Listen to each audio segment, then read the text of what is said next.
we're so grateful to have you here. And I hope you kind of, if you heard as we were talking a little bit, but our community is just so grateful for the sermon you gave last night and for your presence here this weekend. And Rabbi Ross and I were saying that we study your sermons in school. And you are someone, I apologize for anything you heard. I was like, oh, wow. They're amazing, and it's something we all aspire to. Is your preaching style and the way that you weave together so many voices and texts, and kind of create this powerful American theology that speaks so powerfully and relevantly to our context today. Thank you. Thank you very much. Oh, it's my pleasure. I mean, it's just such a model for all of us, especially in the pulpit.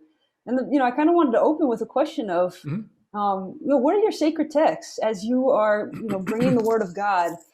We had last night, we had Kendrick Lamar, we had MLK, we had so many amazing voices come into the synagogue. And so where are your sacred texts, and kind of what makes a sacred text for you? What a wonderful question. Well, there are several areas. One is obviously the sacred text out of the tradition that I flow from. Being the Bible, but so much of my cultural narrative, both of my parents are from Georgia, so the South is a sacred text, what I call Black religiosity, because the Black church tradition is not the same as the European Christian church tradition. It has a completely different theology, and so sacred and secular merge together. That there really is no differentiation between what you do in worship, what you do in life. I mean, that's the way that Frederick Douglass operated at Sojourner Truth. It's like your praxis, how you live. Cooking is sacred. So out of that cultural narrative, and then there's poetry and literature and music. I'm highly influenced by August Wilson and Howard Thurman and Zora Neale Hurston, and jazz and hip hop, because they are democratic in their construction. They demand that you utilize a multiplicity of influences and traditions in order for them to be created, and that's something that's particular to the African American tradition, or I should say, Louisiana is in many ways the example, I think, of great democracy along with jazz music. I've heard you talk about American democracy as jazz, and I'd love for you to say a little bit more about that. Sure. Yeah. So the beauty of the music, jazz music, that it comes out of Louisiana. But what people forget about Louisiana is that it was French territory. In order for it to become American territory, there was a revolution in a place called Haiti. And Napoleon had his worst defeat in Haiti. The guy was just so mad as a result of losing in Haiti. Toussaint Louverture, another woman by the name of Nanny Pleasance, who was a part of this, and Ducman were part of this revolution, which forced the French to sell Louisiana at a price then of $40 million, which I don't know today is like, $4 billion. It's like, again, the worst French defeat. They never like to talk about it. If you talk to anybody, French historians, like, we don't talk about that. And they punished Haiti. And when they punished Haiti, that Haiti was attempting to do the same thing they did in Haiti, in Mexico, and in other Central American areas, that they would be free states, that would be free for anybody who landed there, that they would be able to free to express themselves and all that. So that's the background. And so Louisiana, which was French and was Catholic, was also a space that allowed all these different cultural influences. So on Sunday in Louisiana, Africans were allowed to rest. It was a Sabbath.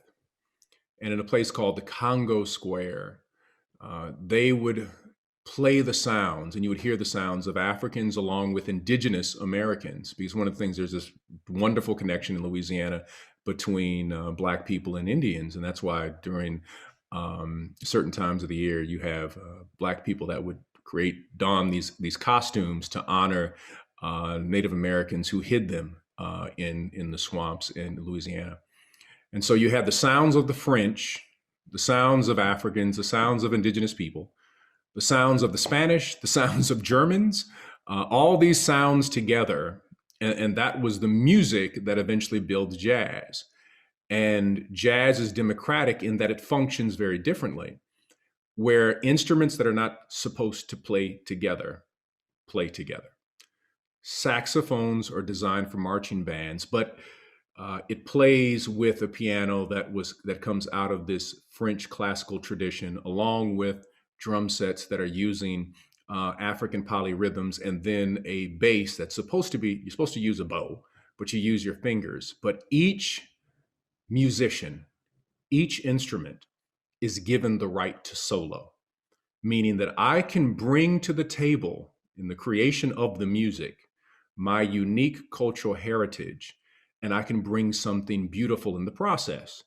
So you will never have in jazz the drummer say, "You must sound like me," to the piano. The piano does not say to the saxophone, "You better sound like me." And that is democracy at its best.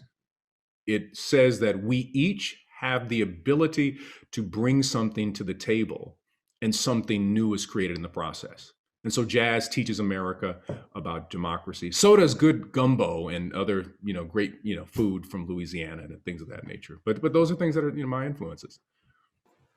It's just such a beautiful kind of metaphor, especially for Somebody right now. Put Big Chief down here. Come on.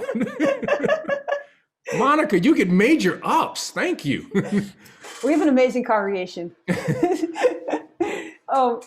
I was also just kind of so moved by your sermon, the ways that you were able to bring sacred text and to craft a message that was so not just relevant, but something that was so kind of troubling in this very, it was a call to action, your sermon.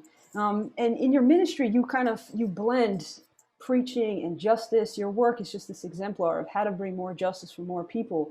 And I'm wondering, especially today and thinking about the legacy of Dr. King, what is the unique role of a faith community in bringing about liberation for all people, in tearing down structures of injustice? What is that kind of unique faith voice, that theological response?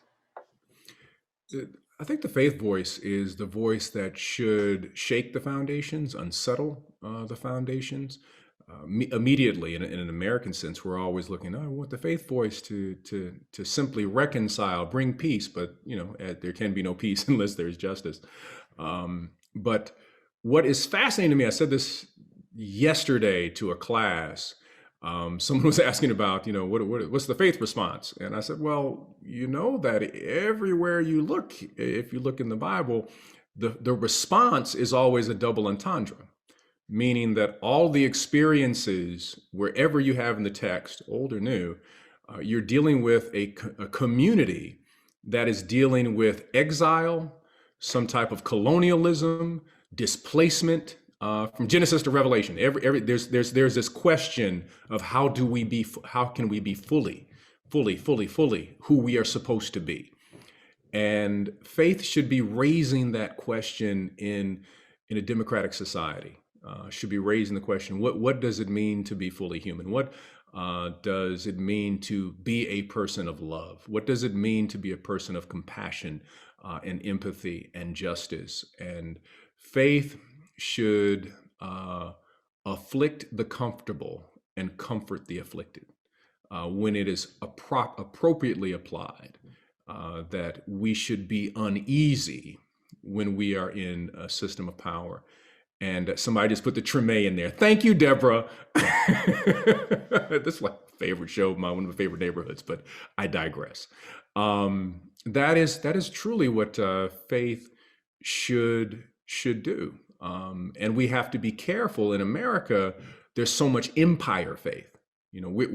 I had a conversation with a group of ministers. I said, the challenge for the Protestant church is that, and forgive me for my movie references, Star Wars, is that the church thinks it's a Jedi in actuality, it's they're Sith lords who think that they're Jedis, and we have to be careful that the dark side is always calling us on a variety of levels. I love that metaphor. Oh, no, wait a minute. Arden said the force is strong with you. Thank you, Arden. I appreciate that. Oh, amazing metaphor. I think that's so, powerful. Our texts, which is something we don't always acknowledge, is that they're written under empire. Many of them are written under the control of an oppressive empire, or written, as you said, in exile. And kind of to really tap into the context, and maybe to tap into the core of the ancient message, is really to tap into that experience or the context of oppression.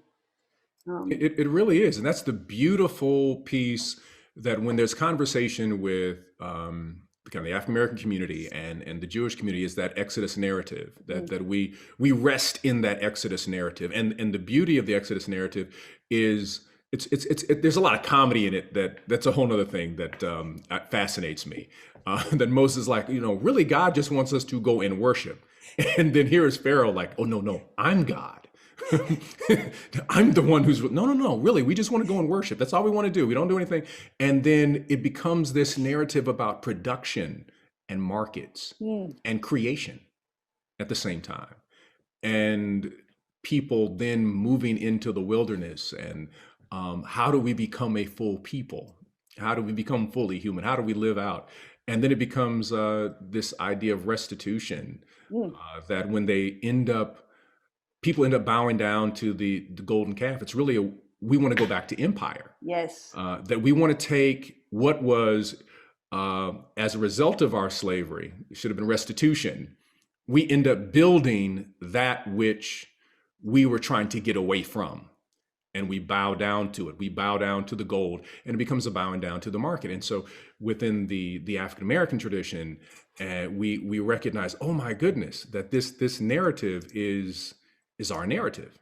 And there's just such a beauty of weaving in the tapestry, the two together, on just theological and kind of the economic, and then also in terms of the literal, that we are people who lived in Africa, African Americans and the Jewish community, and came out of this community. So there's just these wonderful connections that we don't really speak about, that has such power between communities and narratives.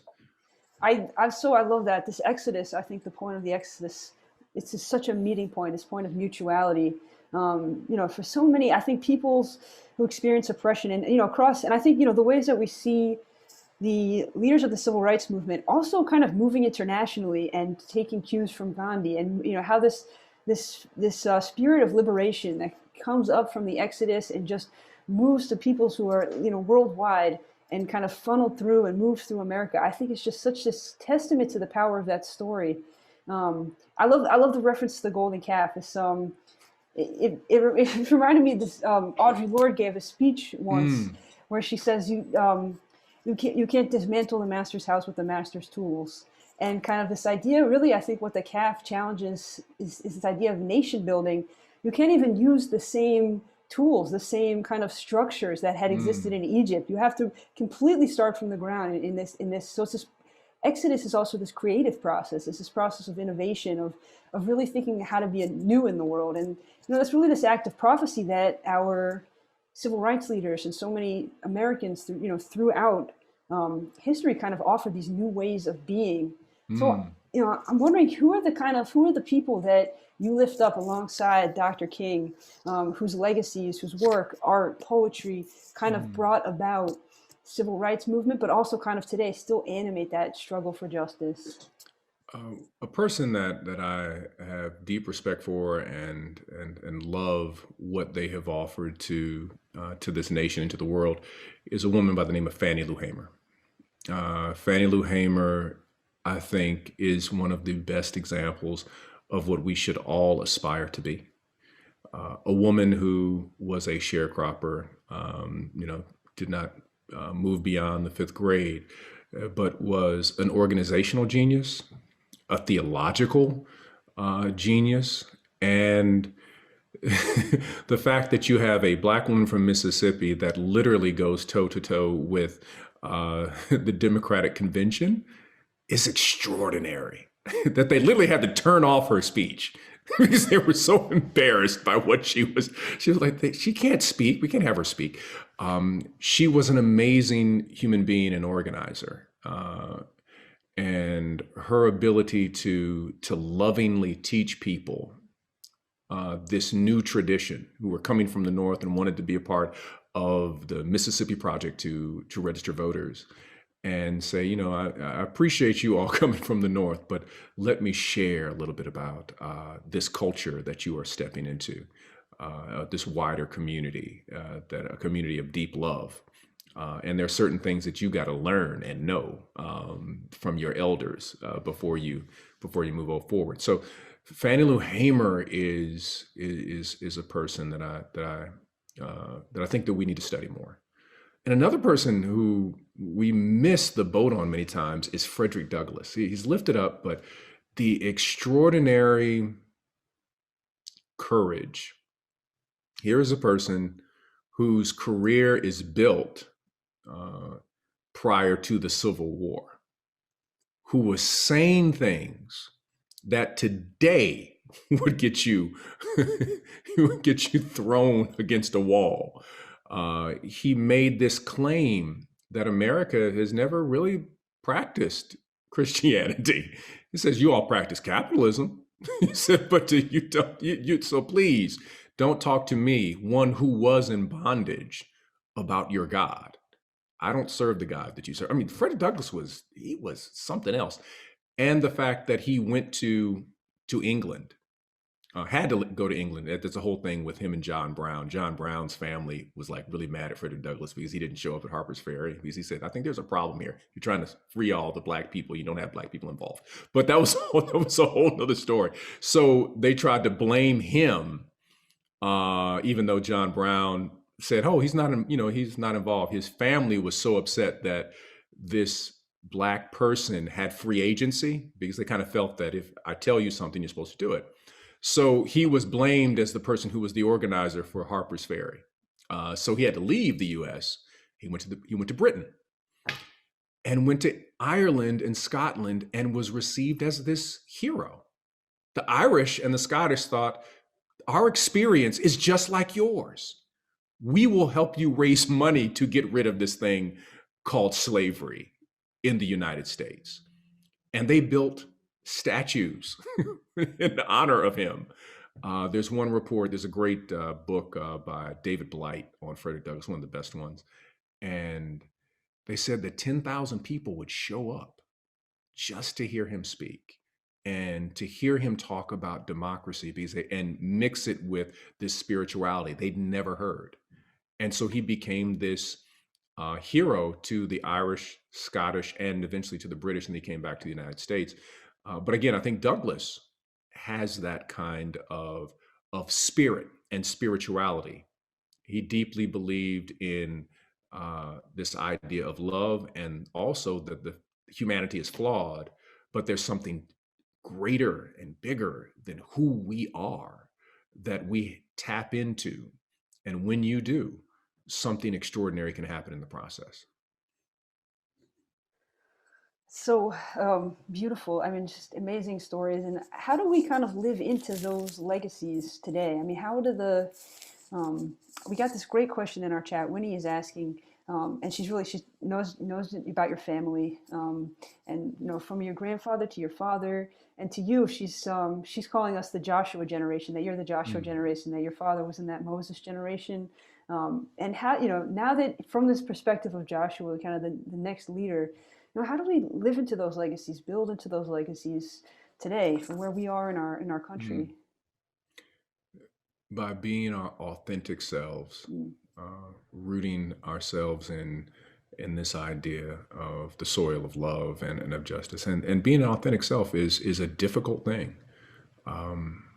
Howard Thurman says it this way, and he is somebody who's greatly influenced my family. He was a teacher of my father, and any person who goes to Morehouse College, you come out with some Thurman-esque ideas, even if you don't want to. But, Thurman was a mystic, and developed in the South and all of that. But every Morehouse student has to know this statement. And they say it about Morehouse, but Thurman originally said it about God. He said, God places a crown above our heads. We will spend the rest of our lives growing tall enough to wear. That we will stretch, but we'll never reach it. And when we are our authentic selves, we will always be students. And Thurman goes on to say that if you want to be your authentic self, you have to do an inward journey if you want to expand your outward journey. He said, everyone has an inward sea. And on that inward sea, there is an island. On that island is an altar. That altar has your authentic self upon it. But to get to that altar, there is an angel with a flaming sword that you have to get past. Once you get past the angel and you touch what is authentic, then God can truly use you to be who you are. That's beautiful. Oh man, that sounds like so aspirational. That kind of, we're living our whole lives trying to reach up there and wear the crown. And the thing that I love about Thurman too is when he talks about, the theology kind of, I think of his words as kind of a litmus test for theology and for sermons, for text study. What are our texts saying to those people whose backs are against the wall? That, that question he asks, that kind of animates Jesus and the disinherited. And I just, I'm constantly kind of, if what I'm saying or if what I'm preaching or teaching or writing isn't speaking to those whose backs are against the wall, then, kind of what worth does it have? It's not maybe necessarily speaking truth in that way. I love, your take on that. Who's kind of all over those whose backs are against the wall? Who are those people in our country, around the world, and kind of how do we craft a message for them? And I think what you're saying relates to that inward journey of being able to reach there. I think the sacred text speaks to that. And I like what Marian Wright Edelman states, that the most exploited community on the planet are children, that they have no one to speak for them. And if you are a poor child, and if you are a poor child of color, if you're a poor child living in a colonial situation, children always are the collateral damage for the foolishness of adults, and they have no way to speak. And so that is why our sacred text speaks so much about the care of children and the care of orphans. I think that you measure a country by how it treats children and elders. And if we ever want to do a scorecard for our nation, we just need to raise the question about how are we nurturing, serving, blessing, holding, and keeping our children alive, literally. And you raise the same question about our elders. If we don't get those right, it doesn't make a difference how good the market's doing. It doesn't make a difference, what policies we put out, but if our children are still being broken, there's something wrong with us. And that's why, for me, it just deeply broke my heart, seeing children separated from their parents. That was an evil act. And then it breaks my heart when in Chicago, we have schools that have a large percentage of homeless students. And so they go to 9 different public schools throughout a year. It's not possible to learn in a situation like that. That's pre-pandemic. They were already in a pandemic. That's pre-pandemic. And so our hearts have to become more tender when it comes to children who have their backs against the wall, who then raise families who have their backs against the wall, and live in communities that have their backs against the wall. We had a few questions that came from our audience, and I think this is a great time. Rebecca, if you want to turn on your video maybe and ask Reverend Moss, we've had some really beautiful questions coming out.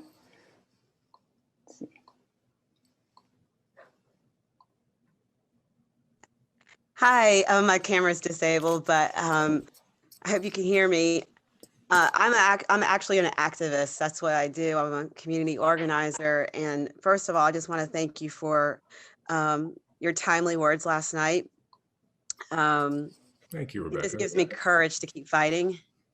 And remember that midnight doesn't last forever. And I just want to know from your perspective, where do we go from here? What do you see as being the most important few steps that we can take next, and things that ways we can move forward together? I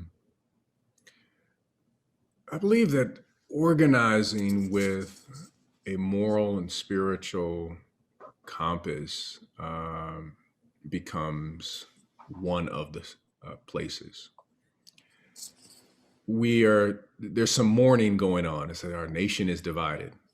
And I'm not trying to be funny, but among there's this whole thing among some Black folks that somebody did some memes of what was going on. There's like Black people in the background going like, "Told you." And the thing is that those who have been marginalized have witnessed this for decades, for years. I was talking to my father when we were looking at the mob, and my dad. And if you don't know my dad has like the voice of God. He has this really deep, resonant voice, and he speaks slowly. And so I'm on the phone with him, and my father stops me, like in my tracks. He says, "Otis, I have seen this mob before." I was like, "Dad, when'd you see it?" He said, "In my childhood, in Atlanta." And he just went down the list of every time he's seen the mob. He said, "These mobs are not new. Just who they are focusing on may be new to some." And he stopped. And I'm like, okay, so now I can't talk for the rest of the conversation. So I was just kind of thinking through what he was saying. And his point is that America is yet to come to grips with the ghosts of yesterday. Was his main point. And we have to come to grips with the mythology of our nation.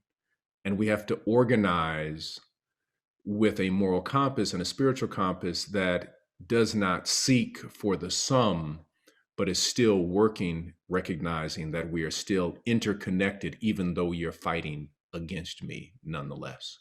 So we need democratic ideals that are for even the opposition, that we still want a nation that is for all and not for some, even though you may be fighting against me. And I'm reminded about what I'm trying to think who said it, was talking about how Dr. King helped save America, and he was a part of the group that America wanted to banish.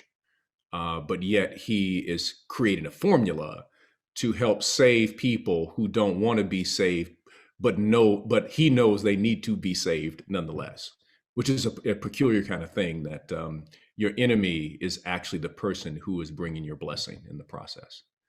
And so that's, I think, where we are, that the scales are falling off our eyes. We had a question as well. Mitchell, I don't know if you can turn off your camera, but if you want to unmute and ask us a question about liberation theology, which would be great to put out here. Sure.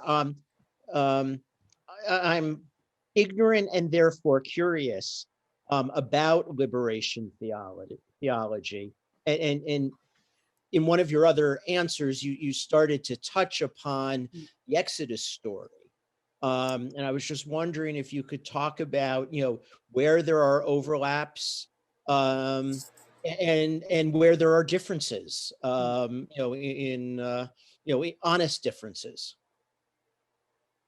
No, in terms of honest differences and overlap in the Exodus story, or in liberation theology in general? Just want to make sure that I'm able to answer clearly. Well, I'm most focused in sort of the overlaps that come out of the Exodus story, but there may be ways that we understand that narrative that overlap, but there may be ways that we understand that narrative in different ways. Mm-hmm. You mean, Mitch, you're talking kind of maybe a Jewish understanding of the Exodus narrative, and then also Yes. understanding in terms of liberation theology? Yes, and I recognize certainly on the Jewish side of the equation that there are almost an infinite numbers of ways of understanding that story. Right. But let's give it a sort of reform, sort of a typical reform response. So thank you for the question. Liberation theology within the African American perspective, one is not rooted in a single text, but rooted in embodiment and then viewing the text. I mean, it's viewed in the embodiment of African American experience, and that the text, whether from Genesis to Revelation, as one writer talks about, says that there is always trouble in every text, and in that trouble is double entendre, there is hierarchy, colonialism, and so the African American community sees double entendre very well. So here's double entendre. So when Black people would sing, we would sing in such a way that it was always coded. So if we said "Swing Low, Sweet Chariot," you know, the person who was the slave owner is like, "Oh, isn't it nice? Black people are singing.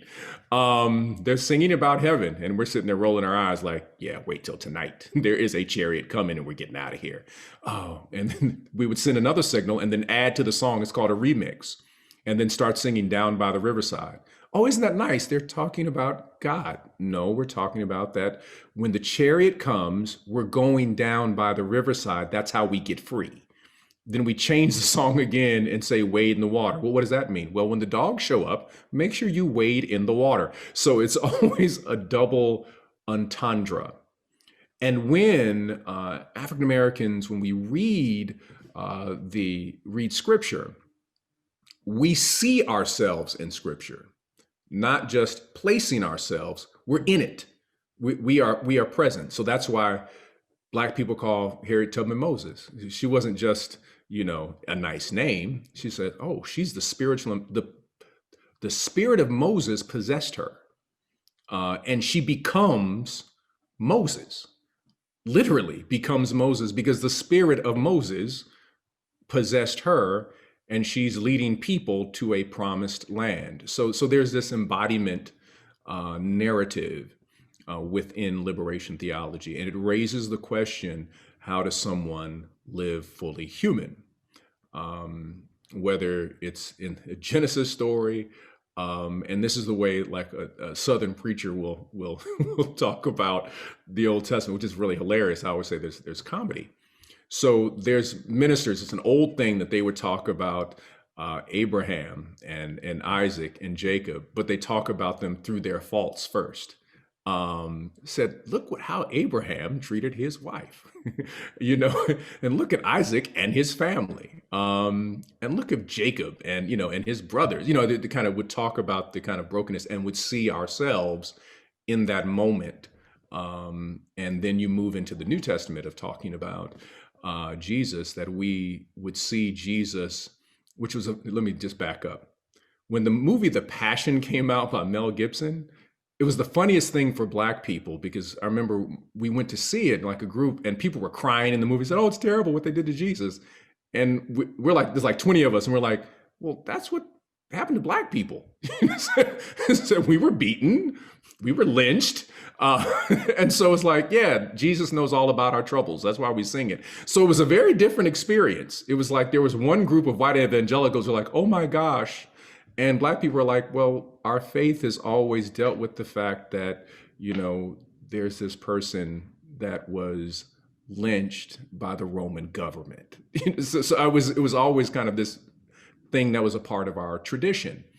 So we viewed the Bible as a text that teaches us how we are to live fully, a text that teaches us that we serve a God of liberation, that God does not want anyone marginalized, that God wants us to live fully. Now, we don't live that out completely all the time, but the inherent nature, and we even inherently, because of the embodiment, there even is a breaking down of gender narratives within the African American tradition, because we sing these songs about God being he and she at the same time, all the time. And it's just very fascinating. That's kind of part of the tradition. Mother to the motherless, father to the fatherless, that God is genderless, but has it's a fascinating thing that's all in that tradition. So it's all of the texts within the African American tradition, that there's some trouble in every text. And in that trouble or blues or pain, we have an ear for, in terms of how God is speaking so that we can be fully human, or assist and be accomplices with others who need to be fully human because of the structures that are present. First, just to say that the way that you spoke about your father and saying, I've seen this mob before, I think is so incredibly powerful and such a necessary, vital, perspective when thinking about, this isn't new. This is something that's been happening in this country. And then I'm just a huge fan of yours. And as I was preparing for this, I was looking at, I binge watched about 10 of your sermons. You're such an amazing preacher. And I was so moved, particularly, I found so powerful your Cross and the Lynching Tree, a requiem for Ahmaud Arbery. And I think it really speaks to what you are saying right now, and this idea of the cross and the lynching tree in America, and kind of, how James Cone uses this to kind of call out the hypocrisy of American religion, and to say, and I think, I think Cone uses Christian language as he's doing this, but I think it really speaks to all American faith to say, as you're living out a faith on this soil, you have to think about what's been done in the name of faith, in this kind of false religion that we practice this in America. What has been done on this soil. So, I would love, and I would love for you to share a little bit about that, the Requiem and how you produce that, and kind of, it was so beautiful. You wove together media and movie and picture. So. Oh, I appreciate that. That was a real labor of love, because we've created a production company where we produced these kind of sermonic films and ended up doing a documentary and all that. But the Requiem, Cross and the Lynching Tree, about Ahmaud Arbery, spoke to, one, the fact that America weaponizes Black bodies and weaponizes other people. There's an othering that in America that we do. And Ahmaud Arbery was lynched. He was murdered for jogging in his neighborhood, and his skin was weaponized. The belief that a Black person can't jog, not in this neighborhood, because we own it.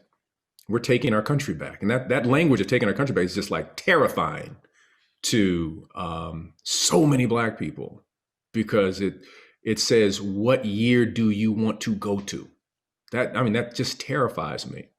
And so what we did is we created a message that used the techniques of cinema. That when we're in this digital space, it's very different than when we are live in our faith communities.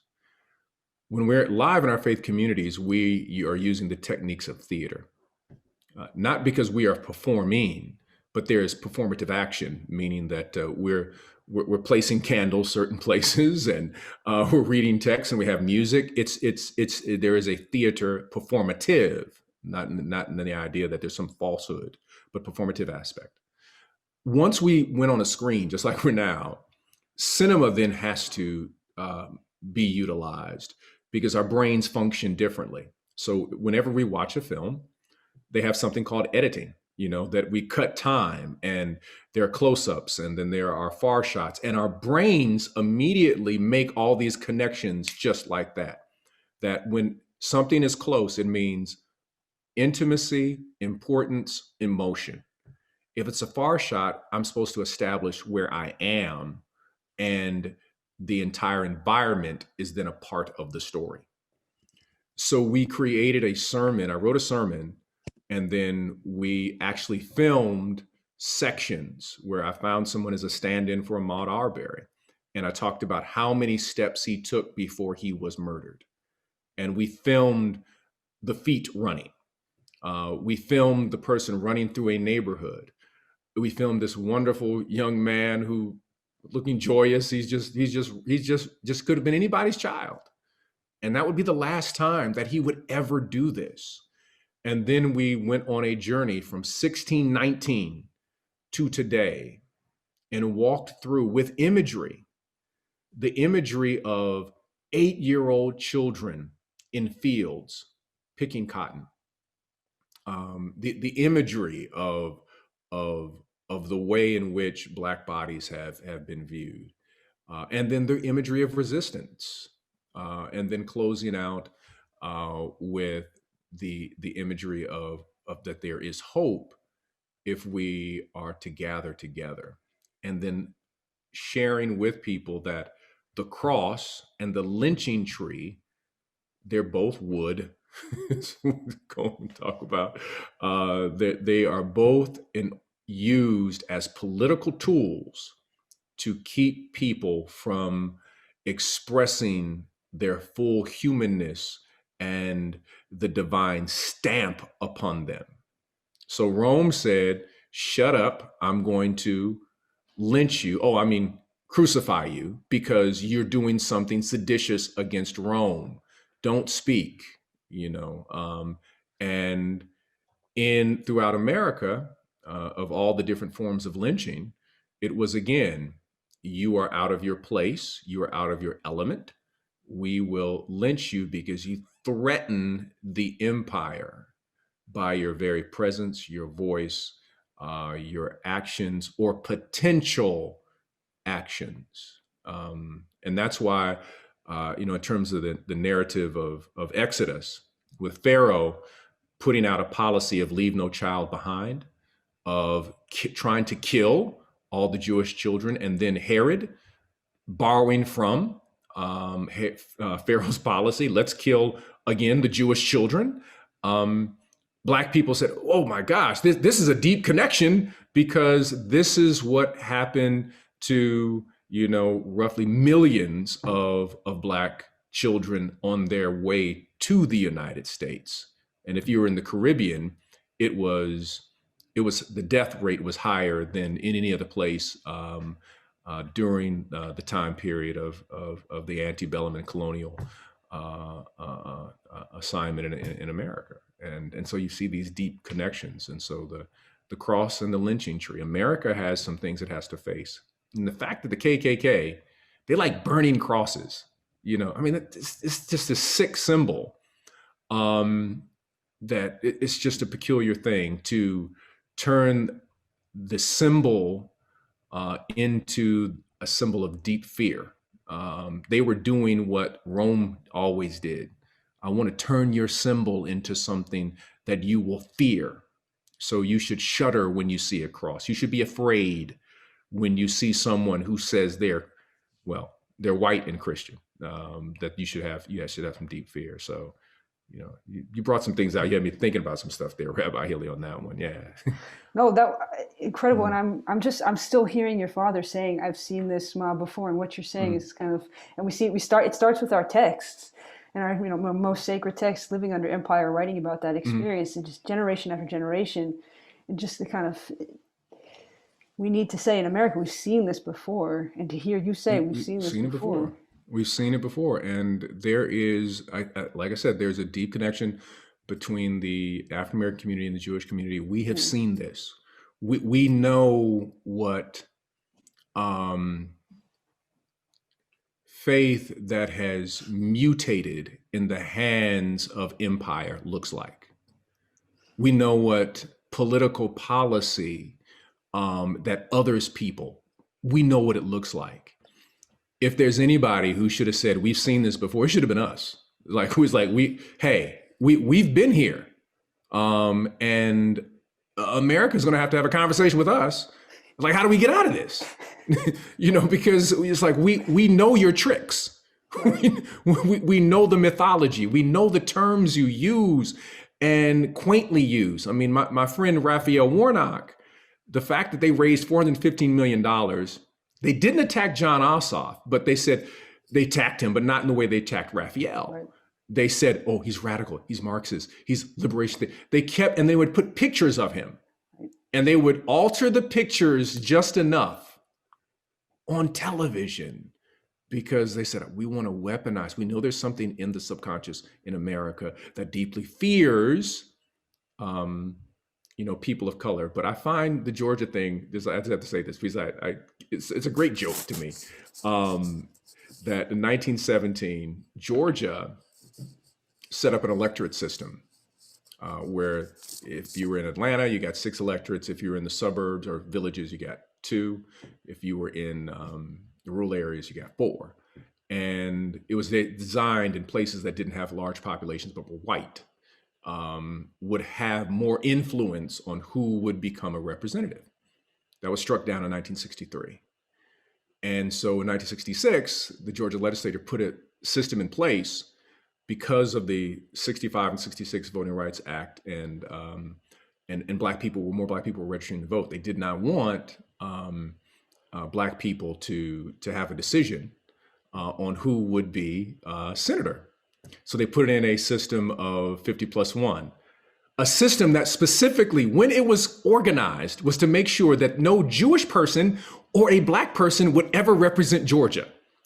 And now you have 2 people who it was designed to keep them out. They used it to catapult them into the Senate. And guess what? The Georgia legislature met the other day and they want to change the system again. I find it ironic that in the arc of the universe, it still bends toward justice. That's so beautiful, and kind of an amazing note of hope. Just to remember that. Before we move to Havdallah too, I know Monica had a question too. Monica, if you want to unmute, if you can turn off your video. Well, I put it in the chat. And just saying, I'm struggling with the miscommunication between white people and Black people. I'm working in a trade organization on diversity and inclusion, and I'm finding that a lot of white people think they're very hip and happening and woke, but when they talk, there's an otherness to the language, and they say microaggressions. One of the Black younger attorneys in the organization actually sent me an email with a white attorney, another female, and she was aggressive, like she was doing a microaggression. And the communication between them, it's like I understood why the white person was saying what she was, and I understood why the Black person was saying what she was, but I don't know how to get them to be on the same page. So do you have any suggestions for that? I don't know about that particular situation, but I get tickled because there's a kind of running joke in the Black community. It's like, sometimes if you scratch a liberal, you might find a racist. But I think I laughed too hard at that one. But one of the things that it's challenging. Whiteness is a challenge because whiteness is a social construction. It's just made up, and it's difficult for people who have never had to identify their privilege to begin to come to grips with it. And I had a conversation it was in Columbus, Ohio. I had to do a lecture, and it was quite funny when I said, so all of you all here are white. I'm the only brother up in here. I said, you're white because I'm in the room. Once I leave, you get to be ethnic again. So you start raising questions. Are you from Germany? Oh, I'm Scottish, But see, I come in the room, hey, we're white now. And I heard Jim Wallace say that he had to come to grips with it when he left the United States and went to Europe. They didn't ask him if he was white. They said, aren't you Scottish? They start raising ethnicity with him again. And it really hit him. He said, that whiteness is designed in opposition to blackness because of the break of the inability to be able to specific in reference to ethnic space, whether Igbo, Fulani, things of that nature, or Khan. Black becomes this collective conversation about one's ethnicity. And so there's a real challenge for one who's been given privilege to be able to listen.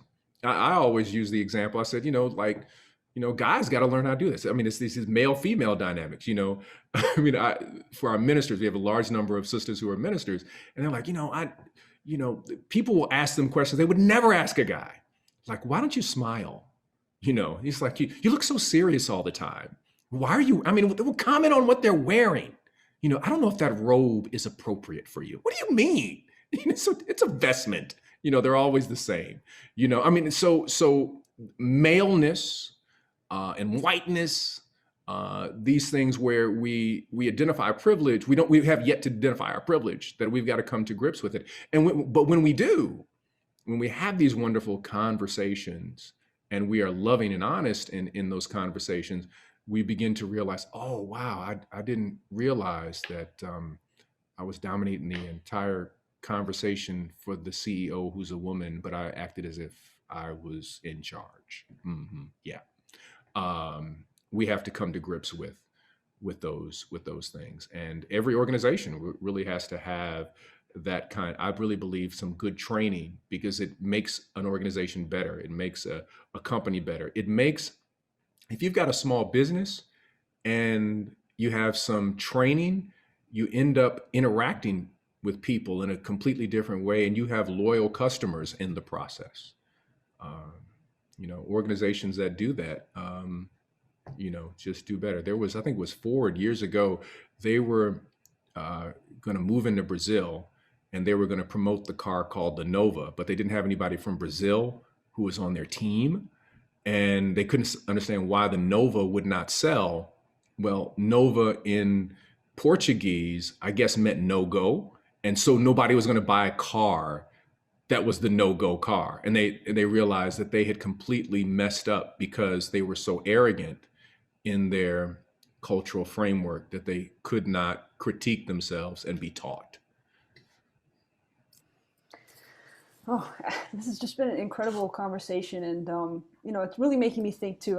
You said our country's we're in a moment of midnight, and we are, we are in many ways in the thick of the kind of the suffering and the darkness, but we also are starting a new day in so many ways, and this piece of hope. And I think the Jewish community too, we are in this midnight as well. We spoke about Raphael Warnock and John Ossoff running together, and then there were members of the Jewish community too who were criticizing Warnock in ways that they would never criticize a white candidate. And so we have reconciling, and we have these voices within the community too that we must deal with. And so we feel that midnight, and as we move into Havdallah, and we kind of say goodbye to Shabbat, I'm wondering if you can give us just a blessing into this midnight, a blessing to kind of carry us through all together through this moment, and the days, the months, the years.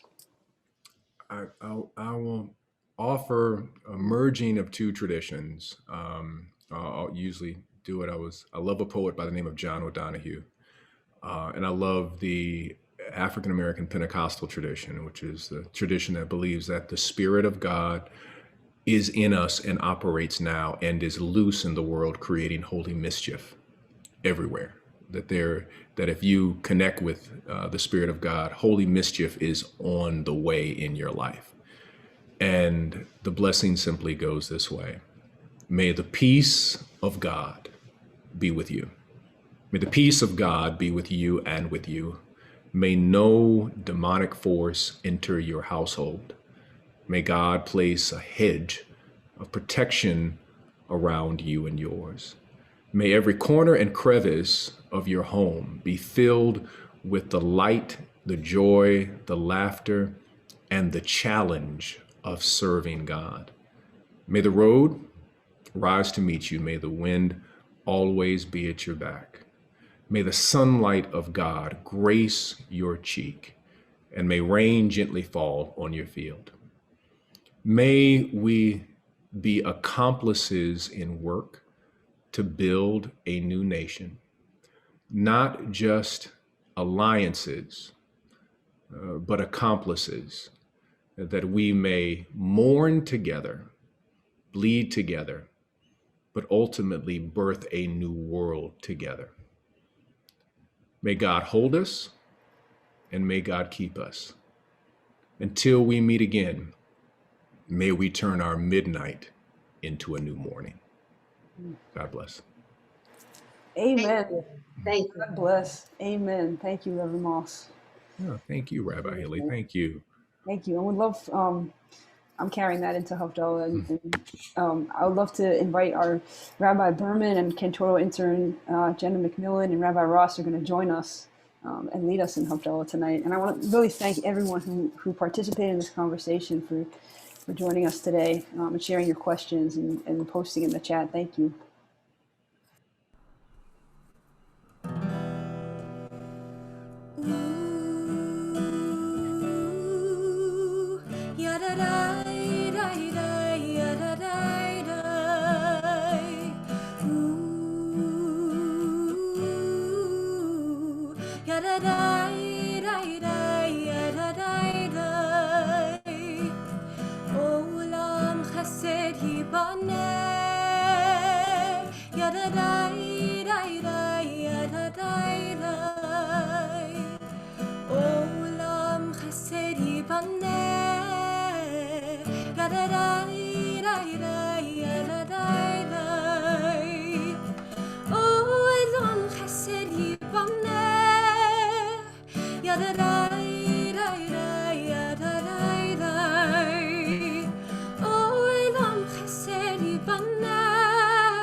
We are at the end of one week and at the very beginning of another. And together we are making this transition in this hour of learning. Our first blessing is over the wine. When we think about sweetness, and we think about the sweetness of loving and honest conversations, when we don't just speak, but we also learn to listen. And through that, we gain the sweetness of connection, of true connection between people.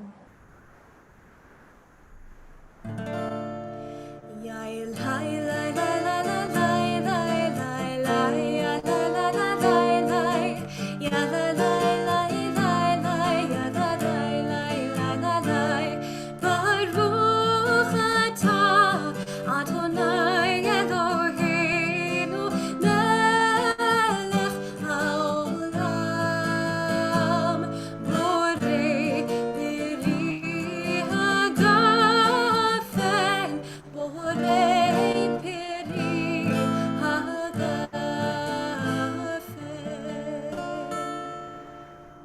our next blessing is over the sweet scent, smell, and as we transition out of this Shabbat, we know that scent is the strongest sense tied to memory, and may the memory of all of the rich and wonderful things that we've learned from Reverend Moss carry with us into the work ahead.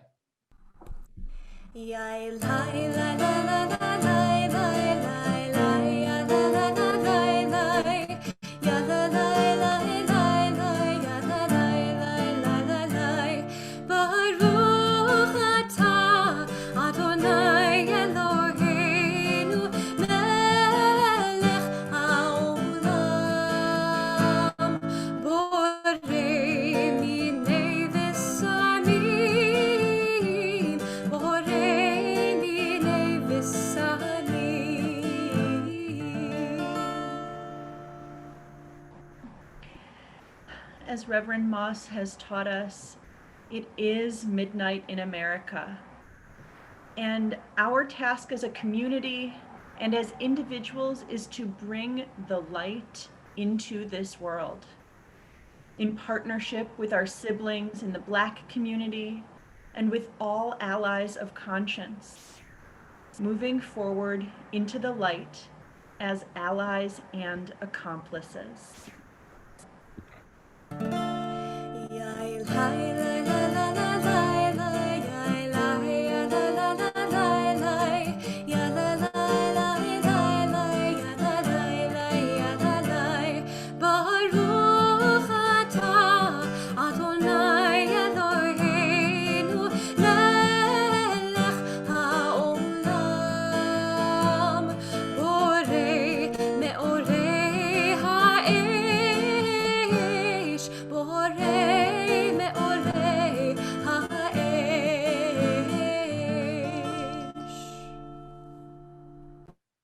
Midnight, as we learned from Reverend Moss, is a moment of transition, just as Havdallah is a moment of transition between the sacred time of Shabbat and the profane time, the mundane time of the week.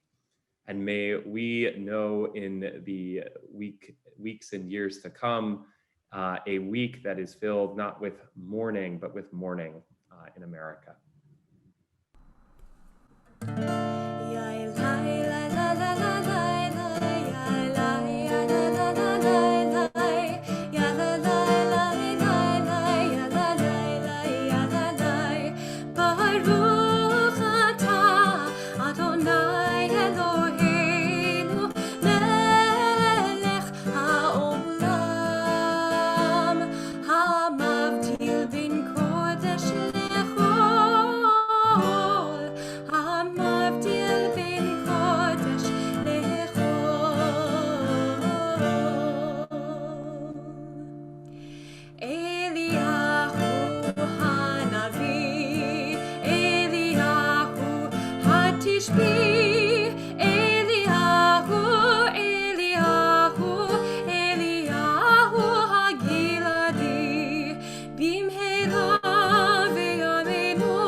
Shavua Tov. Shavua Tov, everyone. Shavua Tov. Thank you so much, Reverend Moss. Thank you so much, Rabbi Haber. Thank you so much, Jenna. Thank you so much, Sarah. Thank you, Rabbi Ross.